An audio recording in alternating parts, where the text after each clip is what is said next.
TP Chandrasekhara വധക്കേസിലും Kanayi രാജൻ്റെ കേസിലും കള്ളക്കേസുകൾ ഒരുപാട് വന്നിട്ടുണ്ട്. ആവശ്യമില്ലാത്തവരെ പ്രതിയേർത്തിട്ടുണ്ട്. ഞാൻ 2 കേസിൽ പ്രതിയാണ്. ഇന്നെപ്പോലത്തെ ശുദ്ധഗതിയേറ്റ് നടക്കണമല്ലോ ആരാ ഈ നാട്ടിൽ? ഞാൻ ഈ മലപ്പുറം കോടതിയിൽ പ്രതിയാണെന്ന്. ഈ കള്ളക്കേസെടുത്ത കള്ള ഭരണകാലത്തുണ്ടായ നടപടികളെ തിരുത്താനാണ് ഈ ഗവൺമെൻറ് വന്നത്.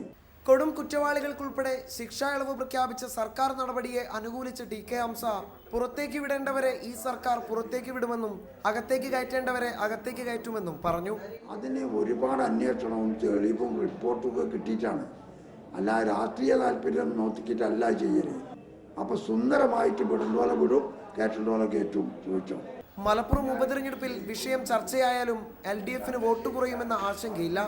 സംസ്ഥാന ഭരണത്തിന്റെ വിലയിരുത്തലാകും ഉപതെരഞ്ഞെടുപ്പ് ഫലമെന്ന കാര്യത്തിൽ തെല്ലും ആശങ്കയില്ലെന്നും TK ഹംസ പറഞ്ഞു.